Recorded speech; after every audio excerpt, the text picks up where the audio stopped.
Hey guys, Nick here. Just doing my review today of the iSkin Solo FX. This is one of those cases I looked at quite a while back and I wasn't too happy with it, so I definitely wanted to revisit this, and I'm kind of glad I did because it actually looks like iSkin did make some kind of I don't want to say improvements, but they definitely made some modifications to the overall case. But let me just go ahead and start with what this actually comes with, because I actually haven't even opened the accessory pouch on this, just because I like doing this on camera, just so you guys see what it comes with, because normally if I open this by myself, I always forget to do it on film. But it looks like it just comes with some iSkin stickers, what is this, download user guide, and a couple of screen shields. At least one, maybe two. It looks like just one. But either way, free screen shield's always good. This actually looks like it's a mirror screen shield. I've never been quite a big fan of those, so I will just leave that in here because this will actually be a giveaway for the iSkin, just for the fact that, like I said, I've had one before. I wasn't a huge fan, but Kristen sent this out to me for review, so I definitely wanted to take another look at it. But I mean, let's just start with the cutouts. I mean, the camera hole is cut out quite nicely. You can see the chrome ring all the way around. The headphone jack is actually cut out a little too much in my opinion. Let me get right up close on this and let the camera refocus here, where you guys can tell that pretty much anything is going to fit in there, but because of how wide it is, it definitely leaves this open to scratches, and I just think that's too much. Even professional headphone jacks, that's even still a little bit overkill. But why I'm so far zoomed up, one thing I don't like about the modifications they've made is the standby switch. Because what they've done, you guys can actually see it's bumped up quite a bit. So even pressing it in like this, it's not going to turn the screen on. So that's one thing I don't like, that they actually put too much material there where, yeah, it does a great job protecting it, but at the same time, I mean, you have to really push that in just to get the phone to turn on. And the exact same thing is the exact same situation with volume, where I've got to press in pretty far just for this to register.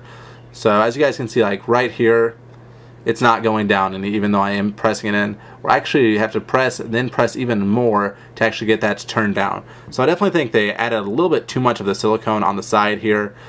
And I really don't even want to call it silicone. It's definitely more of a jelly type case, where it holds its form really nice, but it really is quite jelly-like. And that's another thing I didn't like about this on the first one, I still don't, is it is rather sticky, which it's really great to hold in the hand because it's not going to slip out. But at the same time, if you're a guy and you keep your phone in your pocket, it's going to be a pain to get out. Just for the fact that it's going to catch on the side of your pocket and it's going to drag the whole way out. So that's one thing I don't like about this style of case. It's just the fact that if you wear your phone in the pocket, it's not going to work so well. But as far as screen shields, this isn't going to pull anything up because it does wrap around rather nicely. It's not anything that's going to cause bubbles or anything like that. You guys can see this thing, it's really flexible. It's not going to pull anything up.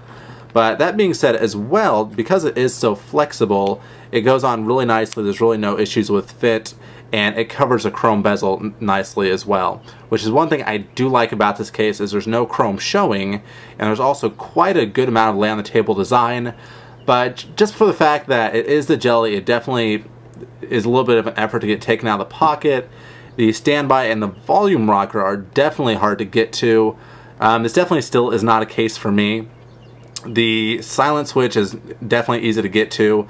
Now, it's not the easiest to get turned back on, just for the fact that the jelly material goes right up to the back, so you kind of have to apply quite a bit of pressure. But to turn it off, it's just a flick of the thumb, no big issues, which that's my biggest thing, because if I go to work and forget my phone's in my pocket, because I actually didn't, I just signed a contract saying I would not take my phone to work, at least have it with me on the job site. That's one thing that definitely I could get in trouble for, so easily being able to reach into my pocket and flip that over just to make sure. That's mainly what I look for. I mean, yes, it is nice to be able to easily flip it back up too, but it's just not the situation with this, because, I mean, it takes quite a bit, where flipping it back is no problem at all.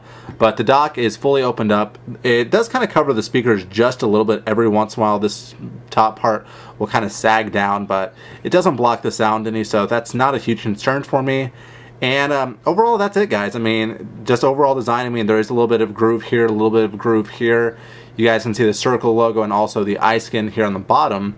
Now this does retail for $32.99, and if this is your style of case, you like the jelly feel, I would definitely say take a look at it. The only drawbacks I can get is there's actually too much protection on the volume rocker and also the standby switch. But all things considered, guys, too much protection is not a huge thing, but it can be kind of annoying. But so overall, this definitely is not going to be a case for me. So because of that, this will go out to you guys. All of this will go out to you guys, and I'll just package this up just like it came in new. Now the box is a little damaged, but it kind of came that way, so I apologize for that. But you guys are going to get all this. All you have to do is give me an iSkin-comment, rate, comment, subscribe, and you're in on it.